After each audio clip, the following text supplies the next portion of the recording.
사도행전 7장 9절에서 16절까지입니다. 한 목소리로 우리 같이 말씀을 받겠습니다. 시작. 여러 조상이 요셉을 시기하여 애굽에 팔았더니 하나님이 그와 함께 계셔 그 모든 환난에서 건져내사 애굽 왕 바로 앞에서 은총과 지혜를 주심에 바로가 그를 애굽과 자기 온 집의 통치자로 세웠느니라.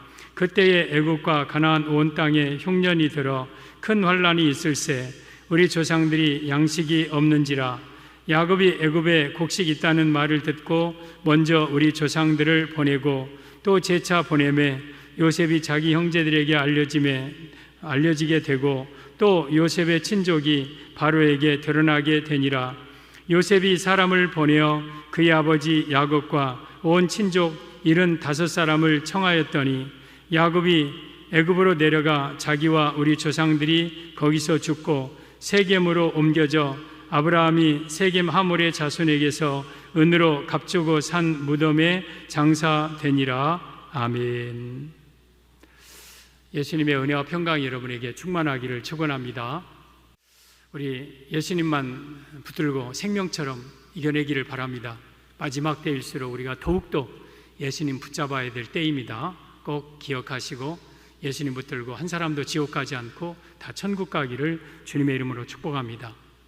오늘도 저는 예수님 전하겠습니다. 성부 하나님, 성자 예수님, 성령 하나님께 영광과 찬양을 세세무궁토록 돌릴지어다. 아멘. 삼위 하나님께만 영광 돌립니다. 오늘 제목은 종말에 일어날 일이라는 제목으로 말씀을 드리겠습니다. 종말에 일어날 일. 오늘 본문은 스데반이 공회 앞에서 설교하는 내용의 일부입니다. 스데반이 공회 앞에서 아브라함으로부터 시작해서 또한 이삭, 야곱, 요셉, 모세 이렇게 쭉 설교하면서 예수 그리스도를 증거하다가 스데반이 돌에 맞아 순교합니다. 그 중에서 오늘 본문은 요셉에 관한 이야기를 말씀을 하고 있습니다. 이 요셉은 야곱의 11번째 아들입니다. 그리고 요셉의 특별히 야곱의 사랑을 받지만 형들은 그 요셉을 지독하게 미워해요. 그래서 어느 날 도단성에 이 형들이 양치는 데에 갔는데 이 형들이 이 요셉을 다짜고짜 잡아서 옷 벗기고 옷 찢어서 양피 바르고 그리고 구덩이에 던졌다가 미디안 상인에게 팔아서 이 요셉이 애굽의 보디발 장군의 가정에 노예로 팔려갑니다. 그리고 그 일로 인해서 감옥에 들어갔다가 애굽의 국무총리가 됩니다. 국무총리가 돼요. 총책임자가 됩니다. 그리고 그 땅에 7년 동안 큰 풍년이 듭니다. 어마어마한 풍년이 들어요. 그래서 요셉은 그 풍년 동안 창고를 많이 짓고 곡식을 가득가득 저장한 후에 7년 풍년 뒤에 어마어마한 7년 흉년이 찾아옵니다. 그때 애굽과 온 땅에 기근이 들어서 곡식이 없을 때에 이제 사람들은 요셉 앞에 와서 그 곡식을 통해서 먹고 사는 내용입니다. 근데 가나안도 역시 흉년이 들었기 때문에 요셉의 이 형들이 애굽의 국무총리 요셉 앞에 엎드립니다. 이 형들은 자기 앞에 있는 국무총리가 자기 동생 야곱인지 요셉인지 모르죠. 근데 요셉이 그들에게 자기 자신을 밝힙니다. 나는 당신들이 판 요셉이다. 걱정하지 말아라. 두려워하지 말아라. 하나님이 생명을 구원하려고 나를 당신들보다 먼저 이곳에 보냈다. 그러면서 그들에게 후한 대접을 하고 양식을 주고 아버지와 자기 친족 75명을 애굽으로 초청을 합니다. 그리고 고센 땅에서 요셉이 그들을 다 책임지고 그의 아버지 장례까지 깨끗하게 책임지는 내용이 오늘 본문의 내용입니다. 오늘 본문은 종말에 일어날 사건을 예표적으로 보여주고 있습니다. 여러분, 요셉은 예수님의 예표적인 인물입니다. 예수님이 은혜 팔리고 또한 무덤에 들어가고 부활한 그러한 요셉은 예수님을 예표하는 인물입니다. 그래서 오늘 종말에 일어날 일이라는 제목으로 예수님의 말씀을 증거할 때에 우리들이 큰 은혜 받기를 주님의 이름으로 축복합니다. 종말에 일어날 일, 첫째, 온 땅에 큰 흉년이 듭니다. 온 땅에 큰 흉년이 든다.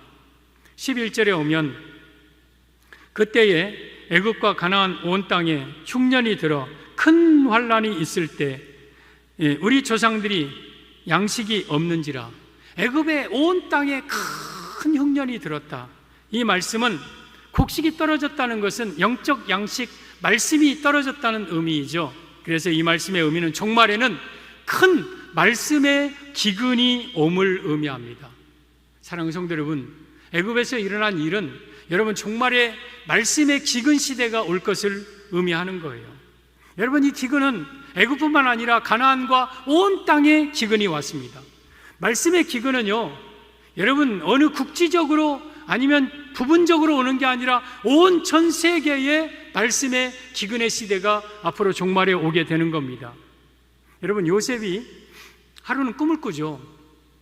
그 나일강가에 튼튼한 암소, 살찐 암소 7마리가 이삭을 뜯고 있는데, 그때에 빼빼하고 파리하고 완전히 메마른 암소 7마리가 와서 그 튼튼한 7마리 암소를 다 잡아먹습니다. 먹는데도 먹은 것 같지 않고 여전히 파리했다. 또 이어서 꿈을 꿉니다. 튼튼한 7 이삭이 있는데 그 빼빼하고 동풍에 마른 아주 말라버린 이삭이 그 튼튼한 7 이삭을 잡아먹습니다. 그런데도 이 7 이삭은 여전히 빼빼했습니다. 그 해석은 이러합니다. 애굽 온 땅에 7년 동안 큰 풍년이 있을 것이고, 그리고 7년 풍년 후에 아주 그 풍년을 잃어버릴 만큼 큰 흉년이 7년 동안 올 것이다. 요셉은 그걸 알고 7년 풍년 동안 하나님 주신 그 곡식을 끄득끄득 저장했다가, 그리고 7년 흉년 때에 창고를 열고 사람들에게 그 곡식을 먹여 살린 내용이 나옵니다. 여러분, 여기에 있는 이 곡식은 마지막 때 일어날 종말의 말씀을 의미하고, 기근이 왔다, 이것은 여러분 말씀의 기근의 시대가 온다. 7년 풍년은 어쩌면 신약 시대예요. 얼마나 말씀이 넘쳐나는지 몰라요. 그런데 7년 기근은 종말 시대를 가리켜요. 종말에는요, 말씀의 기근의 시대가 옵니다. 말씀을 듣고 싶어도 들 수 없을 때가 옵니다. 여러분, 마지막에 전 세계적으로 말씀의 기근이 온다. 이것이 바로 오늘 첫 번째 내용입니다. 종말에 큰 기근이 온다. 대흉년이 온다. 우리가 잘 아시듯이 여러분, 앞으로 장차 대환란이 오는데, 대환란은 7년입니다. 그리고 그 대환란이 올 때에 7인, 7나팔, 7대접이 오는데, 그 7인 중에서 여러분 세 번째 인 재앙이 검은 말의 재앙입니다. 계시록 6장 5절의 내용입니다. 보겠습니다. 셋째 인을 떼실 때에 내가 들으니 셋째 생물이 말하되 오라 하기로, 내가 보니 검은 말이 나오는데 그 탄 자가 손에 저울을 가졌더라. 지금 예수님이 세 번째 인을 떼자 셋째 생물이, 천사장이 오라 하자 검은 말이 나옵니다. 그런데 그 탄 자가 손에 저울을 가졌다. 이것은 마지막 종말 때 일어날 대공황, 대불황, 대기근의 시대가 오고, 영적으로는 대말씀의 기근의 시대가 옴을 의미합니다. 저울을 가졌다는 것은 저울로 배급할 만큼 식량난이 온다, 영적 공황이 온다, 기근이 온다, 이러한 의미예요. 여러분, 앞으로 여러분 이 세계 경제는 절대 좋아지지 않습니다. 세계 경제는 앞으로 공황이 올 것이고 불황이 올 것입니다. 또한 더불어서 말씀의 공황이 올 것이고 말씀의 기근의 시대가 올 것입니다. 코로나가 전 세계를 뒤덮어서 경제 공황으로, 불황으로 몰아넣고 있습니다. 그리고 코로나를 통해서 말씀의 기근의 시대가 이제 어느 정도 근접해 가시거리에 둔 것을 우리가 볼 수 있습니다. 앞으로는 큰 흉년이 온다, 양식이 떨어질 때가 온다, 말씀의 기근의 시대가 온다. 이걸 이미 아모스 8장 11절에 하나님께서는 아모스 선지자를 통해서 예언해 주셨습니다. 보라, 날이 이를지라 내가 기근을 땅에 보내리니 양식이 없어 가람이 아니요 물이 없어 가람이 아니요 오직 여호와의 말씀을 듣지 못한 기갈이라. 사람이 이 바다에서 저 바다까지, 북에서 동까지 비틀거리며 여호와의 말씀을 구하려고 달려 왕래하되 얻지 못하리니 그날에는 아름다운 처녀와 젊은 남자가 다 갈아여 피곤하리라. 마지막 날에 양식이 없는 기근, 여러분 이 말씀에 없는 기근의 시대가 온다. 북에서 동까지, 이 바다에서 저 바다까지 비틀거리면서 여호와의 말씀을 구하려 해도 그 말씀을 얻지 못할 시대가 온다. 여러분, 이제 앞으로는 종말에 말씀의 기근의 시대가 와요. 불황도 오고 공황도 오지만 여러분, 영적으로는 말씀을 듣고 싶어도 들을 수 없는 시대가 앞으로 온다. 이것이 종말에 일어날 일입니다. 에레미야 예가 5장 9절 10절에는 이렇게 말씀하십니다. 광야에는 칼이 있으므로 죽기를 무릅써야 양식을 얻사오니 굶주림의 열기로 말미암아 우리의 피부가 아궁이처럼 검으니이다. 같은 맥락이에요. 여러분, 양식은요, 앞으로 우리가 쉽게 얻을 수 있는 게 아니에요. 앞으로 여러분, 경제 대공황이 오고 불황이 오고 전 세계에, 국제적으로 아니라 전 세계에 큰 기근이 옵니다. 그런데 그 양식은 또한 하나님의 말씀이에요. 이 말씀을 얻지 못해서 여러분, 죽기를 무릅써야 양식을 얻는다. 여러분, 이 칼의 위험을 무릅써야 양식을 얻는다. 앞으로 점점 이제 예배 드리면서 예배를 드리려면 여러분들이 죽기를 무릅써야 하나님 말씀을 들을 때가 옵니다. 그리고 그 피부가 굶주림으로 말미암아서 아궁이처럼 검다. 아주 사람이 굶으면 피부가 검어지죠. 영적 피부도 이렇게 검어진다. 말씀에 없는 시대가 오면 영적으로 내 피부가, 내 꺼풀이 이렇게 굶주림에 검어질 것이다. 이것이 바로 종말에 일어날 일입니다. 종말에는 말씀의 기근의 시대가 옵니다. 다니엘 7장 25절, 9장 25절, 6절, 적그리스도가 마지막에 제사와 예물을 금지한다고 그랬습니다. 제사를 금지한다는 것은 예배를 금지한다는 거예요. 그 말씀이 없다는 거예요. 앞으로 말씀의 기근의 시대가 오고 이제는 점점 말씀을 듣기 힘들어지는 시대가 올 겁니다. 그러면 요셉이 7년 풍년 동안 그 곡식을 창고에 가득가득 저장해서 7년 흉년 때 풀어서 먹여 살렸듯이 우리는 이 말씀을 지금 저축할 수 있을 때 저축해야 됩니다. 하나님의 말씀을 지금 내 창고에, 내 영혼의 창고에 쌓아두어야 됩니다. 그리고 그 말씀으로 내가 마지막 종말 대환란을 이겨내는 거예요.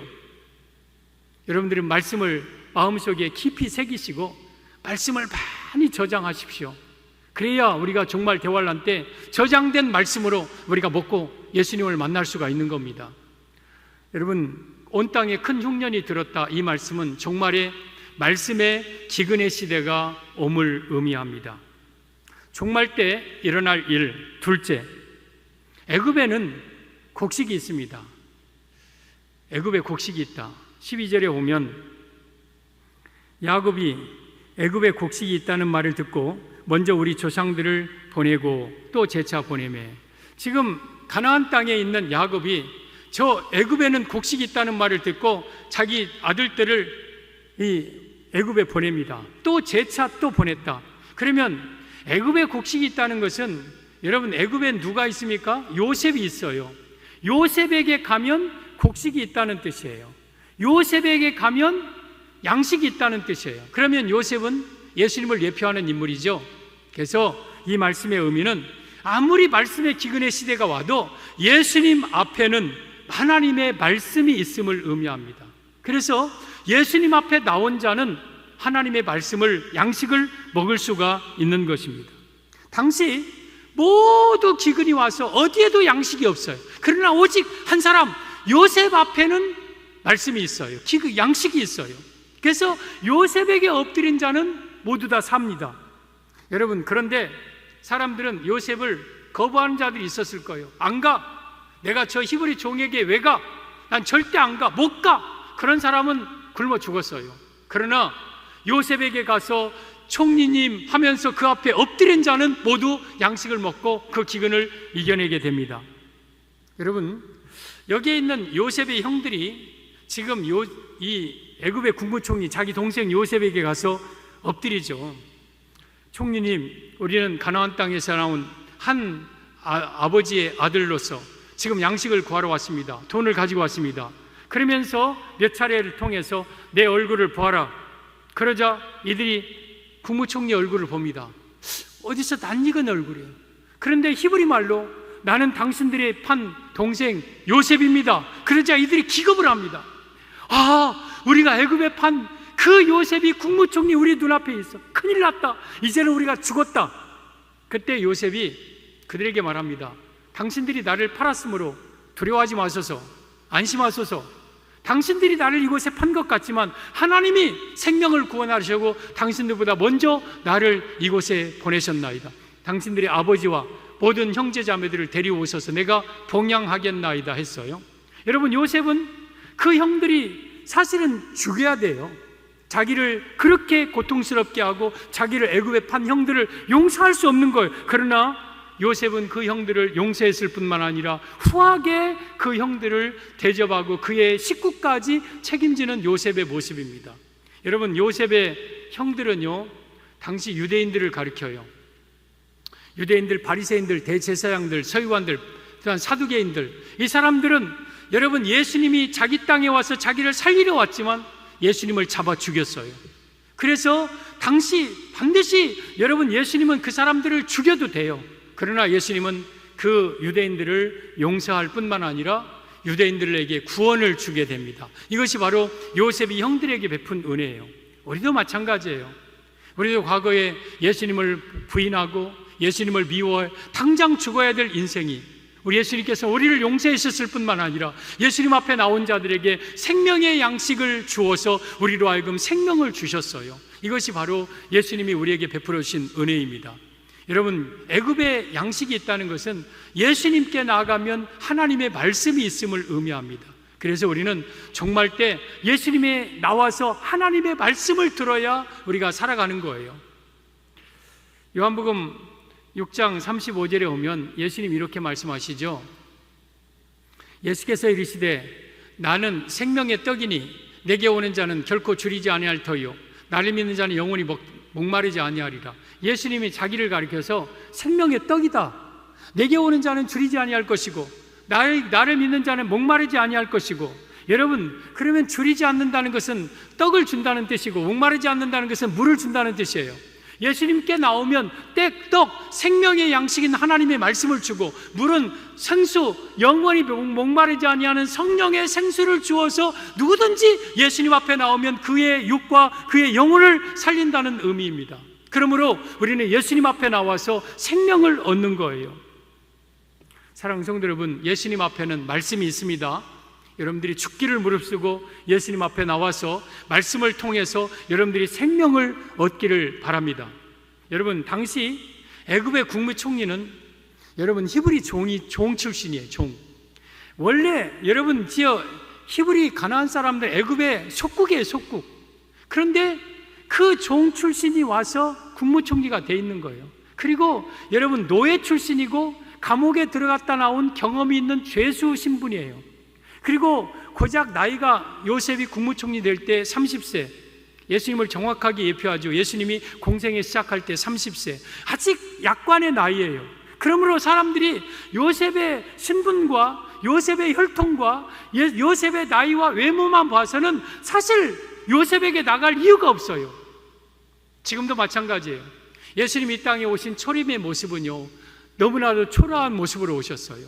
여러분, 요셉의 아들로서, 목수의 아들로서 배움도 없고 학문도 없고 가진 것도 없고 가난한 그러한 신분으로 이 땅에 오셨어요. 그래서 사람들은 예수님 앞에 나가지를 않아요. 자존심이 상하는 거예요. 그래서 예수님을 거부해요. 그런 자는 모두 다 죽지만 그럼에도 불구하고 저분이 나의 생명의 주다 하고 예수님 앞에 나오는 자는 누구든지 요셉이 양식을 주어서 그를 살립니다. 그러므로 예수님 앞에 나오는 자만 살아나고 예수님 앞에 나오는 자만 영생의 양식을 먹고 영원한 천국에 들어가는 것입니다. 사랑하는 성도 여러분, 종말에는 예수님 앞에 나오는 자만 삽니다. 예수님 앞에 나오는 자만 생명을 얻습니다. 예수님에게만 생명의 양식이 있는 것입니다.